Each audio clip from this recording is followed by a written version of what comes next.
it's nice to know that Merle actually worked at Waterboard Hollandse Delta, and she is, I think, she is the innovator on the whole mainstream Anammox part, at least for Waterboard Hollandse Delta. So most of the things she will know. Like explained, this is a duo presentation. My name is Charlotte. I will tell you something mainly about the challenges we have at our biggest wastewater treatment plant, Dokhaven. And I will show you a short movie in which we will introduce CENIRELTA, the project, to you. And then Tim will take over and tell you something about the process principles and the results. It is indeed a bit. Yes, here it is. So this is our wastewater treatment plant Dokhaven, and you're maybe a bit confused because you won't see it, but it's an underground wastewater treatment plant. It's the only one in the Netherlands. It's from 1987. It's an amazing plant. It's really cool to be there because it's not like any other wastewater treatment plant in the Netherlands, or even in Europe. So it's a huge plant. It's 250 by 200 meters big, and it treats the wastewater of about 500,000 Rotterdam people, citizens of Rotterdam. It has a hydraulic capacity of 19,000 cubic meters an hour, maximum capacity. And as you can see a little bit, but I will come back to that later, it's in between, it's completely in between houses and the river, the Nieuwe Maas. So there's no possibility to extend or whatsoever. This is a small scheme of the wastewater treatment plant. It's an A-B system. They are not very common in the Netherlands anymore. I'm not sure how many there are left in Europe. I think in the Netherlands there are only 3 of them. It's a pity because we think that the A-B system is actually a perfect system for energy and resource factories, since you can, it's a very compact and efficient way in which energy can be recovered from the wastewater, and in the B stage potentially more resources can be recovered as well. In Rotterdam we have a pre-treatment in which sand is removed and the big particles. Then we have a high-loaded A stage in which also phosphorus is chemically removed. It's very high-loaded, so the COD is just adsorbed to the flux. Very short residence time, and then there's intermediate sedimentation in between to separate flux and wastewater again. And then it goes into the B stage, in which nitrification takes place. And then we have a effluent of about effluent quality nitrogen year-round about 16 to 17 milligrams nitrogen total per liter, which is quite high for the Netherlands. Nowadays we recirculate a part of the effluent during dry weather conditions to influent works, so we can denitrify our nitrate in the A stage. So that's the optimization we did over the last years. We also have a sludge line that's 600 meters away from Dokhaven, because there's no place to treat the sludge at Dokhaven itself, so it's treated 600 meters away. We have digesters. We also have a Sharon Anammox system, and the reject liquors go back to Dokhaven to treat there. Well, the positive aspects of Dokhaven, of this very compact system, is that it's compact, so it has a very small footprint, and it's perfect for energy production. So in total for Dokhaven and Sluisjesdijk together, we produce about 50% energy ourselves. But the main drawback of this compact system, and also how it is designed at Dokhaven specifically, is that there's limited nitrogen removal. So it's actually more like a nitrification wastewater treatment plant than a real nitrogen removal wastewater treatment plant. And physical extension is impossible at this location. So here's a small graph. On the y-axis, the total nitrogen concentration in the effluent. And you see the years from the build of the plant until, future, 2025. We did several optimizations to increase the effluent quality concerning nitrogen. So we do iron chloride dosing. Well, that's in the A stage, of course, for phosphorus removal, but also to get a better flock formation. We introduced Sharon and the Anammox system at Sluisjesdijk. Effluent recirculation, like I just explained, so we denitrify also during dry weather conditions. And the Anammox, that came a bit later. But the main issue is that we might have to deal with more stringent effluent discharge limits in the future. Conventional extension is not possible. So if we have to go as far as 10 milligrams of nitrogen per liter, then we really have an issue there. So we did a lot of research the last decade. So yeah, last decade. I can say how we can improve this effluent quality, and of course also in an economic, feasible way, because it's a quite a complicated plan. So if you have to adjust things within that limited space, it's quite costly. Different studies were done, and then I think then I have to look at Merle. One of the things were mainstream Anammox. Well, if this technology would work, you decouple your CO2 removal and your nitrogen removal. You can increase your energy production while also decreasing your amount of nitrogen in your effluent. So we believe that this was really the way to go, especially for Dokhaven. So with KRW feasibility study was started. It was with a national subsidy. It was lab scale and pilot scale to see whether this mainstream Anammox is actually feasible. And the main conclusion is that yes, this Anammox bacteria that's normally working at warm temperatures and highly concentrated streams is doing the same trick in cold wastewater. So that was very promising, but however there were still a lot of challenges because, well, we didn't really have a stable process yet, and of course a pilot scale or lab scale or pilot scale is different than full scale, so we still had quite some challenges to tackle, and that was the basis for our CENIRELTA project. So CENIRELTA stands for cost-effective nitrogen removal from wastewater with low temperature Anammox. And it actually has 3 project goals. It's optimization of the A stage to increase the energy production later on in the digesters. Optimization of the sludge treatment, so yeah, again maximizing energy production because there's more A stage sludge. And of course, this is the main topic, of course, demonstrate efficiency and resilience of Anammox technology in the mainstream. Those are the things that I will discuss in the remainder of the presentation. First, a little bit on what is the principle about the granular technology that we apply. A little bit related to the Dokhaven case, since there is no space for expansion, if we want to realize nitrogen removal, we have to do it inside the currently only nitrifying B stage.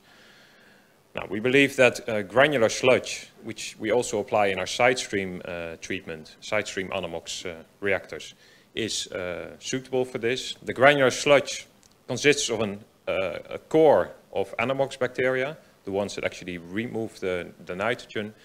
And around that is an aerobic layer of ammonium oxidizing bacteria and sometimes some nitrite oxidizing bacteria, but the aim is aerobic ammonium oxidizers. And in our system, we try to keep any flocculent sludge, whether it comes in with the influent or it's produced inside the reactor, we try to keep that out. So we need a good separation of flocks and granules. The granules we want to keep, the flocks go out. Now you see in the picture an example of granular biomass from the system. It is a very well settling material. A little bit on the demonstration installation. It literally is a black box, as you can see on the left-hand side picture. Connected to that is a separation device, which we usually implement inside the reactor, but because of the size restrictions on the location, we put it next to it. We also have a buffer tank up front, and yeah, that is more for practical purposes. And the reactor itself is about 4 cubic meters, and it's a continuous process. It's aerated. Again, due to the height restrictions that we had, the pilot plant is also underground. We apply a gas recycle over the reactor. Now, what are we trying to achieve? We're trying to achieve the production of nitrite by ammonium oxidizers, and we're trying to make the conditions right for Anammox so that it can take up the nitrite and the remaining ammonium so that it can form nitrogen gas. Now, of course, there's other bacteria that want to have a go, like the nitrite oxidizing bacteria and any heterotrophic microorganisms. So there's a competition for the nitrite, obviously, by the nitrite oxidizers and maybe even heterotrophs that use it for heterotrophic denitrification. There's a competition for oxygen, and since the only biomass that we keep inside the system are the granules, there's also a competition for growing on the granule. Now, these are the things we have to deal with. And I would like to show a little bit of an overview of what we have achieved in this whole CENIRELTA project. It's been operational since 2013, so quite a long time already. And as you can see, the blue line is what we set as our target. So that's the target for the specific case of Dokhaven, which is space limited and has a certain nitrogen load. And as you can see, sometimes we easily made that target, but also sometimes we were below that target. Now, this picture sums up the whole operational period, and well, some effects are because of a decrease in temperature, some effects are just simple technical, mechanical problems, and there's a whole variety of things, but it does show that yeah, that's something you have to deal with in such a demonstration project.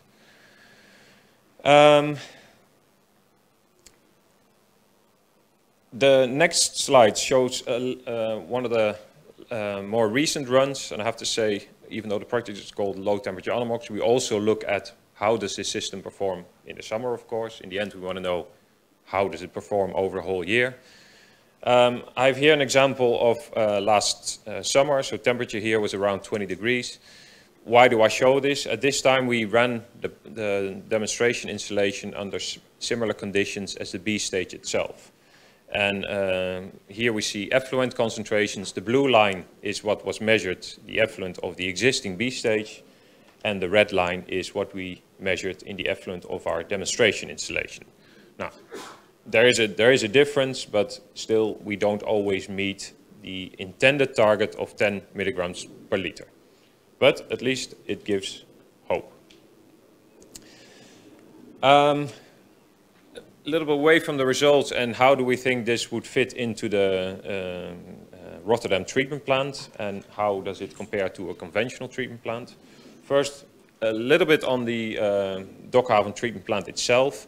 As I said, there's an available space which is currently only nitrifying, and we had a look at how we could fit in the granule retention, so the granular biomass that we want to keep in, how we can realize that inside the existing B stage, because that then also puts a further challenge on the volumetric removal rate you need to achieve, because part of it is not contributing to conversion anymore.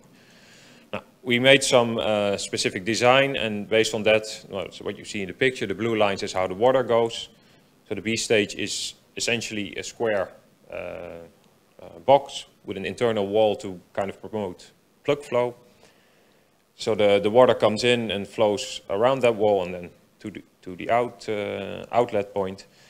And at the end, the kind of beige thing that you see on the picture, those are then the retention devices for the Anammox granules, and they are returned internally to the inlet of this plug flow system. Now, that's just a brief brief idea of what it would look like. More interestingly, maybe, is to look at a greenfield situations where you're not necessarily limited by the restrictions of an existing treatment plant. We used a model that's as far as I understood, commonly used also by STOWA. It's, I think they call it the TAU model. Correct me if I'm wrong. So we put the learnings from the pilot installations, and of course we did assume in this case that okay, we will also be able to reach the effluent limit that we set ourselves in winter time, because that's still a challenge. We put that in that model, and it calculated for the whole water line, but also for the sludge treatment line, what would be the investment costs and what would be the operational costs. Now, the blue bars you see are the conventional solution, and the conventional solution is a solution where you have where you do have iron for phosphorus removal in the mainstream. I chose for that comparison here because the A stage at Dokhaven and the intended A stage for, let's say, a green field would also use iron precipitation in the A stage. You can argue whether that's a good comparison, but I think, or maybe not whether it's a good comparison, but whether it's a good idea to do iron precipitation. But okay, that's the case I compared here. And you can see there's a lot of space saving possible, and as a result, you also save, of course, on construction costs. I'll go a little bit more detail on where the savings are. And if you look at the operational costs, there is a benefit to be achieved. And always when people think about Anammox, you can save maybe 50%, 60% on aeration energy. Now, you don't see that back here, but please keep in mind this also includes the A stage and the whole side stream and sludge dewatering and everything. So on the overall energy cost, of course, you're not going to save 50% on operational cost. Now, where are we? Because I mentioned you can make a lot of savings on the size of the treatment plant. Where are the biggest savings then that you can make? Now, there are two things. One is on the nitrogen removal. If you can achieve nitrogen removal in a single stage without any recirculation and with a high biomass concentration, which you can achieve with granular biomass, of course you save a lot of space on required aerobic volume.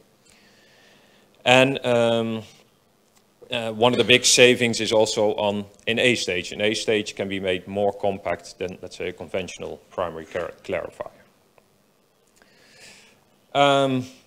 The energy, there was a difference. Where do we save on the energy? Now, part of it is, as I mentioned, if you take, let's say, the shortcut in the nitrogen cycle, so you don't go all the way to nitrate and then back to nitrogen gas, but you remove it via Anammox, you can save some energy in that part, of course. In addition, you don't have a recycle that drives denitrification, so that saves you a lot on pumping energy. And of course, you produce more biogas because your denitrification is no longer required to, your denitrification is no longer dependent on a certain amount of COD, so you can redirect that to biogas. There should be another slide. Yeah, there it is. So looking a little bit more on the energy consumption and the energy production, as I mentioned before, aeration energy is only a part, of course, of the total operational costs. And here you see a bigger difference in the savings on operational or on aeration energy. You don't quite see the 50-60% that maybe you would expect, but also the A stage is an aerated system, and that compared to a primary clarifier, of course, introduces an extra aeration energy. Now you save a little bit on pumping energy, and in the end you produce more biogas, and that is also one of the aims. Maybe to briefly summarize, we have shown that the potential is there, the feasibility, it is there, but we are still not there in terms of long-term stability and achieving the right effluent quality, at least not for the Dokhaven situation. Under all conditions. Now, one of the main challenges is suppressing the NOBs, so the ones that might make nitrate. Once you make nitrate in a one-stage nitrification, denitrification stage, the Anammox bacteria cannot do much with it anymore. So that remains to be a challenge. And yeah, very briefly is what I just said. If we can make it work and we go to full-scale application, the benefits are clear. You can build a more compact treatment plant. You can save on energy, and you can optimize your energy recovery so that on overall it may be feasible to produce a energy-producing plant without having to import energy. And with that, I would like to conclude this brief overview of the project, and well, feel free to ask any questions to me or to Charlotte is also allowed.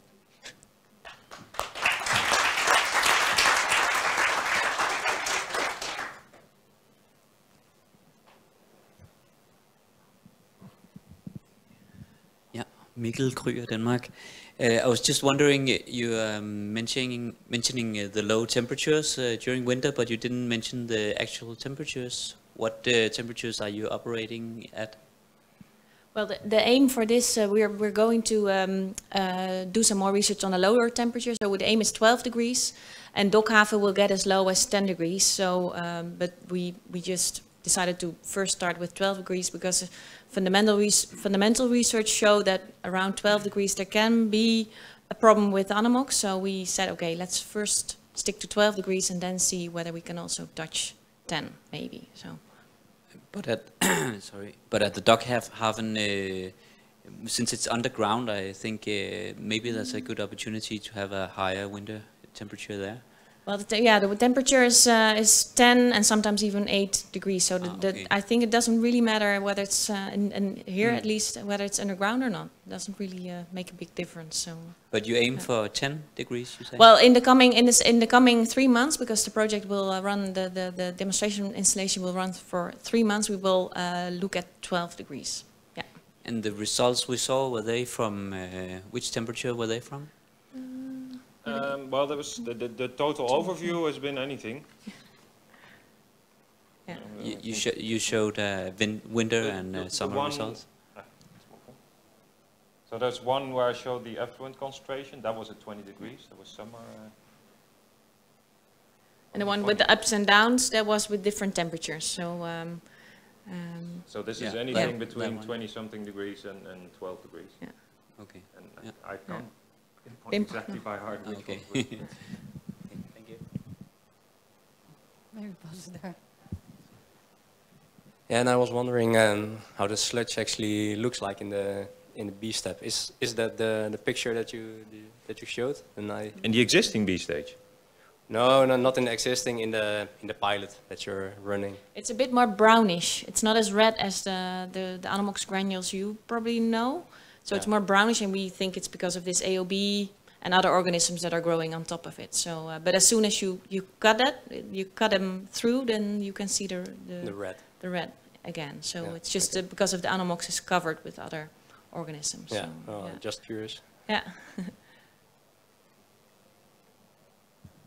You still have some challenges for going full scale. If you look to other competitive techniques who are now available in the market, and those techniques are also energy, low consuming energy and low footprint, for instance, Nereda. How do you see the competition with CENIRELTA and techniques like Nereda? Not especially for Dokhaven, but in general. If you look at Nereda, for example, they apply, let's say, conventional heterotrophic denitrification. So if there are cases where you want to optimize your COD recovery and redirect all the COD to biogas, for instance, then Nereda won't work.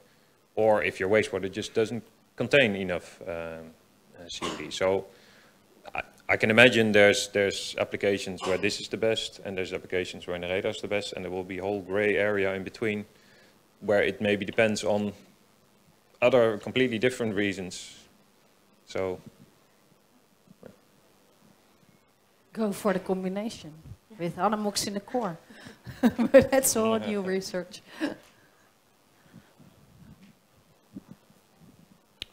Hello. My name is Michael Schuller from Trion Puritech Consulting and Engineering. My question is, what is the conversion rate of low temperature anammox in comparison with high temperature? And I suppose high temperature, then you're talking about 35 degrees centigrade, something like that? So is factor 3 lower or more? Or, Well, what we apply in the side stream, and that's somewhere between 35 degrees. Well, if you look at volumetric conversion, we apply, let's say, 2.5 kilograms nitrogen per cubic meter per day. What we aim for at the Dokhaven treatment plant is somewhere between 0.3 and 0.4. But I also have to stress there, we have not been able to reach that under all conditions yet. And like I said, for Dokhaven, that's the aim. If you build a new treatment plant, you could also aim for 0.2 or something like that. But it's that order of magnitude. Okay, thank you, clear. Second question. To keep the low temperature anammox running well, you have to be careful that the nitrifiers are not going to dominate. And that means that you have to control your oxygen concentration. That's the key factor, the key controlling factor to not to let the to stimulate Yes. the growth of the low temperature. It is indeed, yeah. Okay, and what is the critical oxygen concentration? Well, there is not one critical oxygen concentration. In the end, it depends on the main let's say, concentration that determines what DO you can run at is the ammonium concentration. If you have a lot of ammonium, the DO is a little bit less critical than when you have very little ammonium. And that is, if you look at how our system works, you have a biofilm, an aerobic biofilm around a core of Anaerobic bacteria.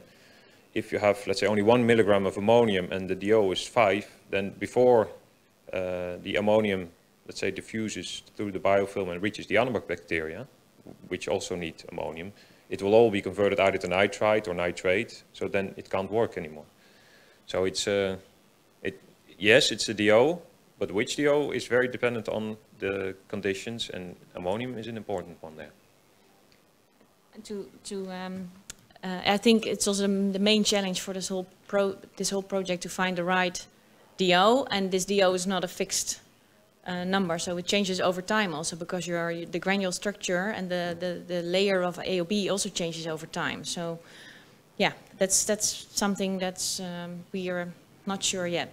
Of course we know a little bit which DO is working, but it might change over time, and full scale, yeah, we don't know what's going to happen then. So. Last question, because then we have to move on. Yeah, so I think it is a matter of temperature and ammonium concentration, DO. So DO is depending on or not? Yes, to a certain extent, yeah. I mean, I think it depends more on the thickness of your aerobic layer, and indeed, if your temperature is higher, the DO will be consumed quicker, but also your ammonium. And if the temperature is very low, yeah, then and the specific activity of bacteria is very low, you could have, let's say, full penetration of oxygen into the biofilm. So temperature is an important one, but based on our results, we have not seen that the temperature is the main determining factor in the NOB activity. We have also seen cases where NOB activity is high even though the temperature is high. So I don't think temperature is the main.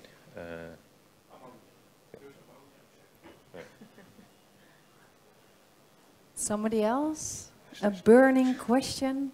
Because the barbecue is burning as well.